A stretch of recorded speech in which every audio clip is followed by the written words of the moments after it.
Chapter 4. The Preparation. When the mail got successfully to Dover, in the course of the forenoon, the head drawer at the Royal George Hotel opened the coach door as his custom was. He did it with some flourish of ceremony, for a mail journey from London in winter was an achievement to congratulate an adventurous traveller upon.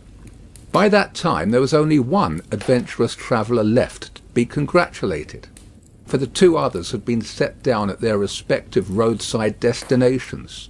The mildewy inside of the coach, with its damp and dirty straw, its disagreeable smell, and its obscurity, was rather like a larger dog kennel.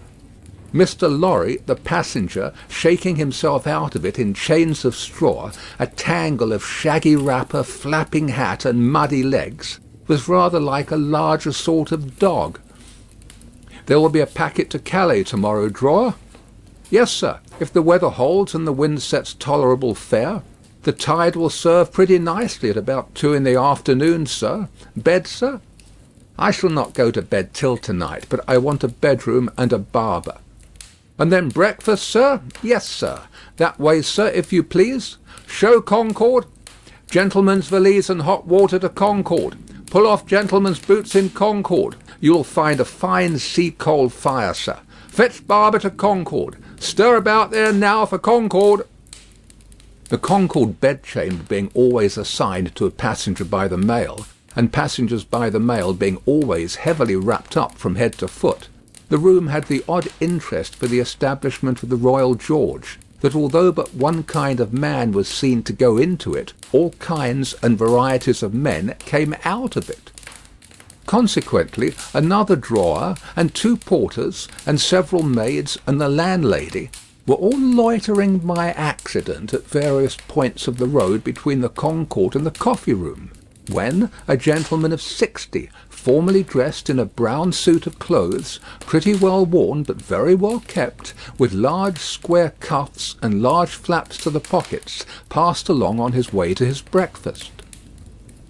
The coffee-room had no other occupant that forenoon than the gentleman in brown.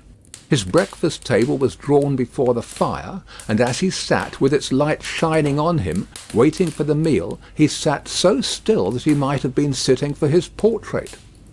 Very orderly and methodical he looked, with a hand on each knee, and a loud watch ticking a sonorous sermon under his flapped waistcoat, as though it pitted its gravity and longevity against the levity and evanescence of the brisk fire. He had a good leg, and was a little vain of it, for his brown stockings fitted sleek and close, and were of a fine texture. His shoes and buckles too, though plain, were trim. He wore an odd little sleek crisp flaxen wig, setting very close to his head, which wig, it is to be presumed, was made of hair, but which looked far more as though it were spun from filaments of silk or glass. His linen, though not of a fineness in accordance with his stockings, were as white as the tops of the waves that broke upon the neighbouring beach, or the specks of sail that glinted in the sunlight far at sea. A face habitually suppressed and quieted was still lighted up under the quaint wig by a pair of moist bright eyes that it must have cost their owner, in years gone by, some pains to drill to the composed and reserved expression of Tellson's Bank.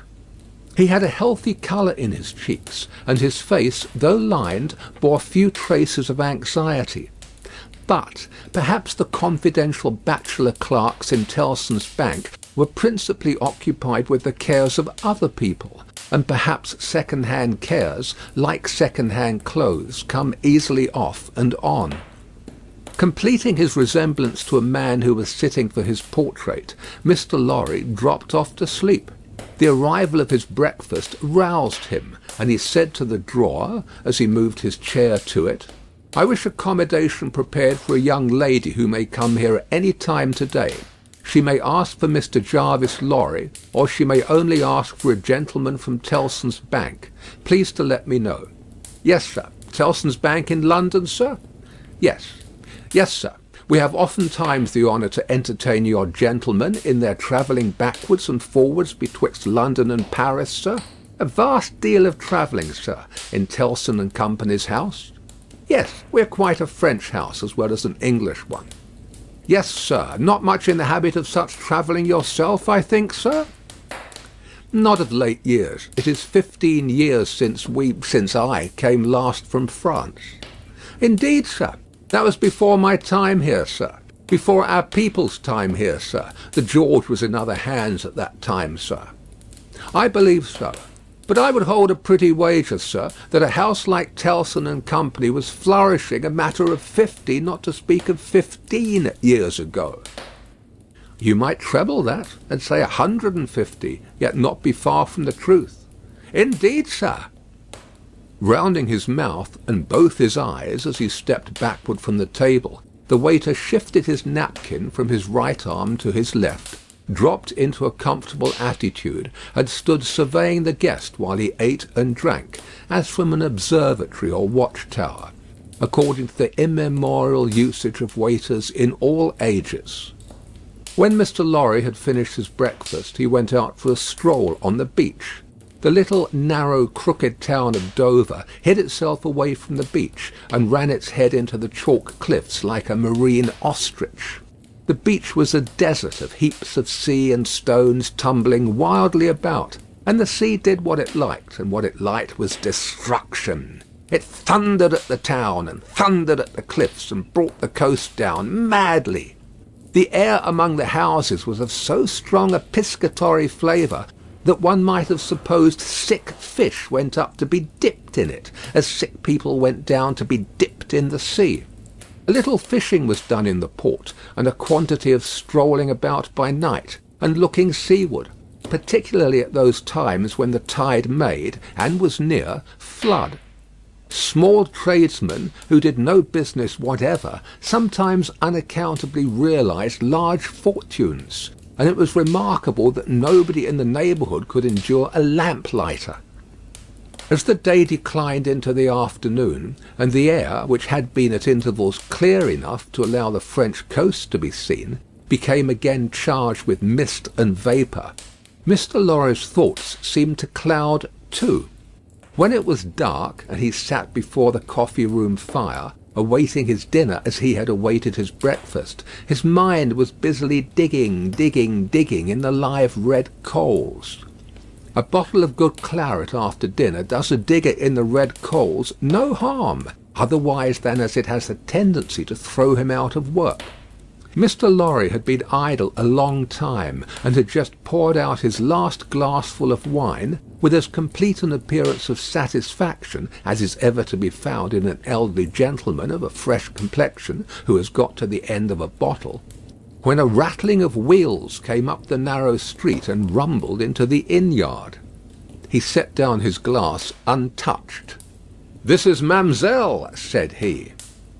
In a very few minutes the waiter came in to announce that Miss Manette had arrived from London, and would be happy to see the gentleman from Tellson's. So soon? Miss Manette had taken some refreshment on the road, and required none then, and was extremely anxious to see the gentleman from Tellson's immediately, if it suited his pleasure and convenience. The gentleman from Tellson's had nothing left for it but to empty his glass with an air of stolid desperation, settle his odd little flaxen wig at the ears, and follow the waiter to Miss Manette's apartment. It was a large dark room, furnished in a funereal manner with black horsehair, and loaded with heavy dark tables. These had been oiled and oiled, until the 2 tall candles on the table in the middle of the room were gloomily reflected on every leaf, as if they were buried in deep graves of black mahogany, and no light to speak of could be expected from them until they were dug out. The obscurity was so difficult to penetrate that Mr. Lorry, picking his way over the well-worn Turkey carpet, supposed Miss Manette to be, for the moment, in some adjacent room, until, having got past the 2 tall candles, he saw standing to receive him by the table between them and the fire, a young lady of not more than 17, in a riding cloak, and still holding her straw travelling hat by its ribbon in her hand. As his eyes rested on a short, slight, pretty figure, a quantity of golden hair, a pair of blue eyes that met his own with an inquiring look, and a forehead with a singular capacity, remembering how young and smooth it was, of rifting and knitting itself into an expression that was not quite one of perplexity, or wonder, or alarm, or merely of a bright fixed attention, though it included all the four expressions. As his eyes rested on these things, a sudden vivid likeness passed before him, of a child whom he had held in his arms on the passage across that very channel, one cold time, when the hail drifted heavily and the sea ran high. The likeness passed away like a breath along the surface of the gaunt pier-glass behind her, on the frame of which a hospital procession of negro cupids, several headless and all cripples, were offering black baskets of Dead Sea fruit to black divinities of the feminine gender. And he made his formal bow to Miss Manette. "Pray take a seat, sir," in a very clear and pleasant young voice, a little foreign in its accent, but a very little indeed. "I kiss your hand, miss," said Mr. Lorry, with the manners of an earlier date, as he made his formal bow again, and took his seat. "I received a letter from the bank, sir, yesterday, informing me that some intelligence or discovery—" "The word is not material, miss. Either word will do." "Respecting the small property of my poor father, whom I never saw, so long dead." Mr. Lorry moved in his chair, and cast a troubled look towards the hospital procession of negro cupids, as if they had any help for anybody in their absurd baskets. "Rendered it necessary that I should go to Paris, there to communicate with a gentleman of the bank, so good as to be dispatched to Paris for the purpose." "Myself." "As I was prepared to hear, sir." She curtsied to him. Young ladies made curtsies in those days, with a pretty desire to convey to him that she felt how much older and wiser he was than she. He made her another bow. "I replied to the bank, sir, that as it was considered necessary by those who know, and who are so kind as to advise me, that I should go to France, and that as I am an orphan, and have no friend who could go with me, I should esteem it highly if I might be permitted to place myself, during the journey, under that worthy gentleman's protection. The gentleman had left London, but I think a messenger was sent after him to beg the favour of his waiting for me here." "I was happy," said Mr. Lorry, "to be entrusted with the charge. I should be more than happy to execute it." "Sir, I thank you indeed. I thank you very gratefully. It was told to me by the bank that the gentleman would explain to me the details of the business, and that I must prepare myself to find them of a surprising nature. I have done my best to prepare myself, and I naturally have a strong and eager interest to know what they are." "Naturally," said Mr. Lorry. "Yes, I—" After a pause he added, again settling the crisp flaxen wig at the ears, "It is very difficult to begin." He did not begin, but in his indecision met her glance. The young forehead lifted itself into that singular expression, but it was pretty and characteristic besides being singular, and she raised her hand as if with an involuntary action she caught at or stayed some passing shadow. "Are you quite a stranger to me, sir?" "Am I not?" Mr. Lorry opened his hands and extended them outwards with an argumentative smile. Between the eyebrows and just over the little feminine nose, the line of which was as delicate and fine as it was possible to be, the expression deepened itself as she took her seat thoughtfully in the chair by which she had hitherto remained standing. He watched her as she mused, and the moment she raised her eyes again, went on: "In your adopted country, I presume, I cannot do better than address you as a young English lady, Miss Manette." "If you please, sir." "Miss Manette, I am a man of business. I have a business charge to acquit myself of. In your reception of it, don't heed me any more than if I was a speaking machine. Truly, I am not much else. I will, with your leave, relate to you, miss, the story of one of our customers." "Story?" He seemed wilfully to mistake the word she had repeated, when he added in a hurry, "Yes, customers. In the banking business we usually call our connection our customers. He was a French gentleman, a scientific gentleman, a man of great acquirements, a doctor." "Not of Beauvais?" "Why, yes, of Beauvais. Like Monsieur Manette, your father, the gentleman was of Beauvais. Like Monsieur Manette, your father, the gentleman was of repute in Paris. I had the honour of knowing him there. Our relations were business relations, but confidential. I was at that time in our French house, and had been, 20 years." "At that time, I may ask, at what time, sir?" "I speak, miss, of 20 years ago. He married an English lady, and I was one of the trustees. His affairs, like the affairs of many other French gentlemen and French families, were entirely in Tellson's hands. In a similar way I am, or I have been, trustee of one kind or another for scores of our customers. These are mere business relations, miss. There is no friendship in them, no particular interest, nothing like sentiment. I have passed from one to another in the course of my business life, just as I pass from one of our customers to another in the course of my business day. In short, I have no feelings. I am a mere machine. To go on, but this is my father's story, sir, and I begin to think—" The curiously roughened forehead was very intent upon him. "That when I was left an orphan through my mother's surviving my father only 2 years, it was you who brought me to England. I'm almost sure it was you." Mr. Lorry took the hesitating little hand that confidingly advanced to take his, and he put it with some ceremony to his lips. He then conducted the young lady straightway to her chair again, and, holding the chair back with his left hand, and using his right by turns to rub his chin, pull his wig at the ears, or point what he said, stood looking down into her face, while she sat looking up into his. "Miss Manette, it was I. And you'll see how truly I spoke of myself just now in saying I had no feelings, and that all the relations I hold with my fellow creatures are mere business relations, when you reflect that I have never seen you since. No, you have been the ward of Tellson's house since, and I have been busy with the other business of Tellson's house since. Feelings! I have no time for them, no chance of them.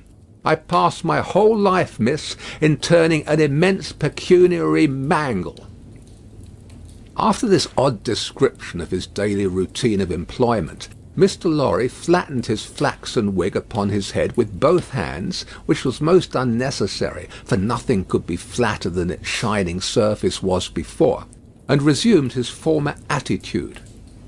"So far, miss, as you have remarked, this is the story of your regretted father.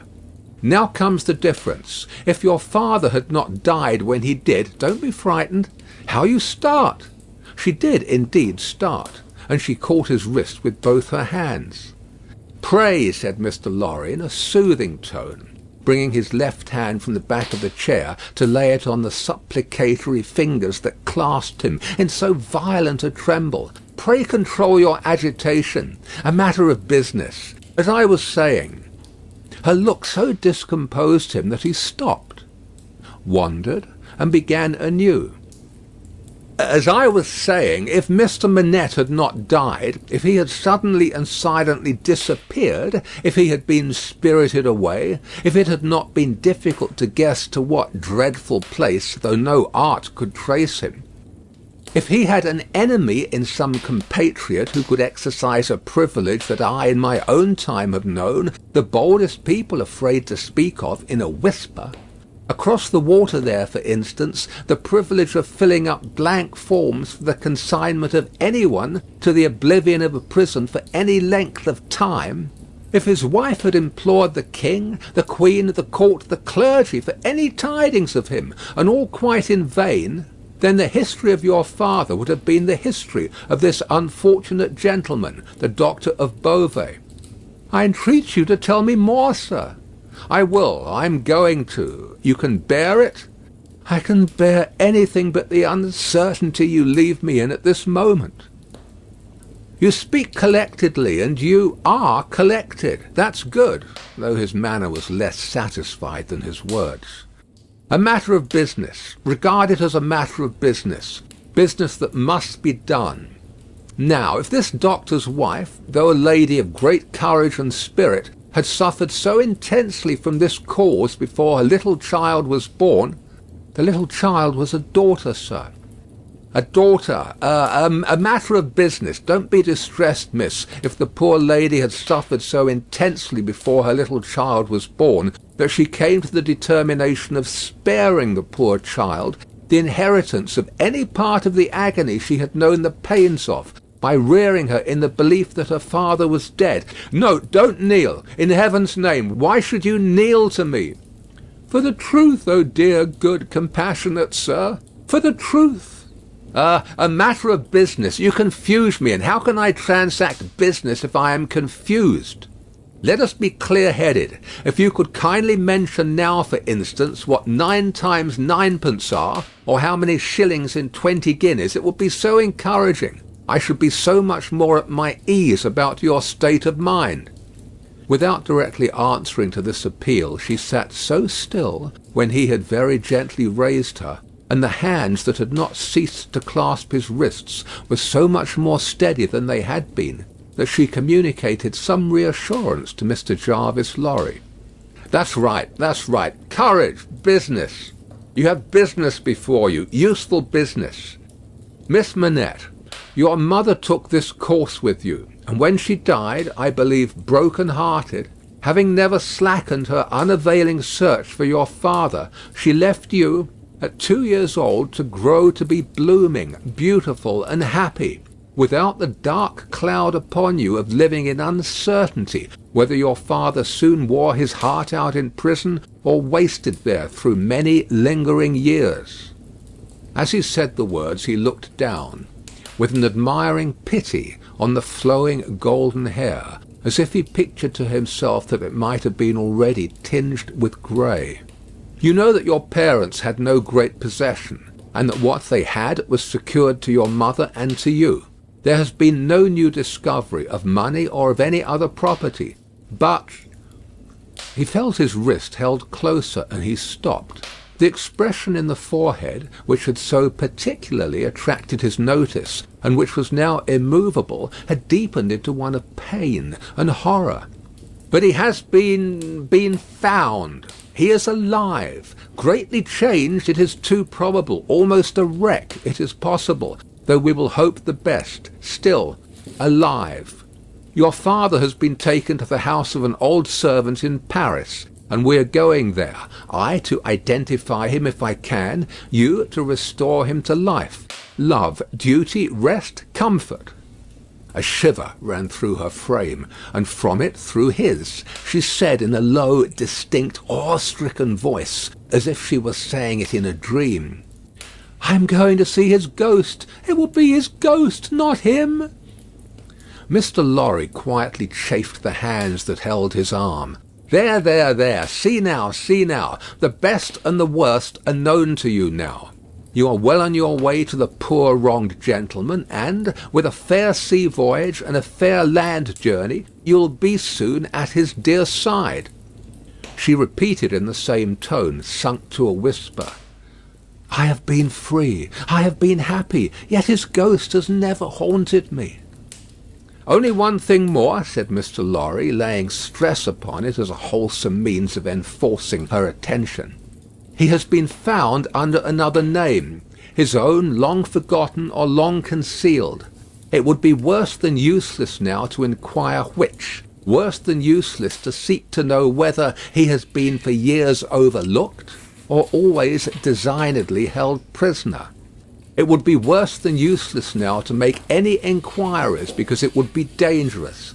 Better not to mention the subject anywhere or in any way, and to remove him, for a while at all events, out of France. Even I, safe as an Englishman, and even Tellson's, important as they are to French credit, avoid all naming of the matter. I carry about me not a scrap of writing openly referring to it. This is a secret service altogether. My credentials, entries and memoranda are all comprehended in the one line "recalled to life," which may mean anything. But what is the matter? She doesn't notice a word. Miss Manette!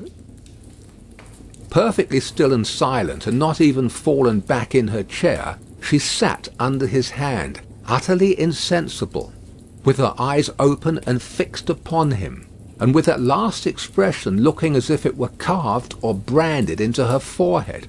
So close was her hold upon his arm that he feared to detach himself, lest he should hurt her. Therefore he called out loudly for assistance without moving.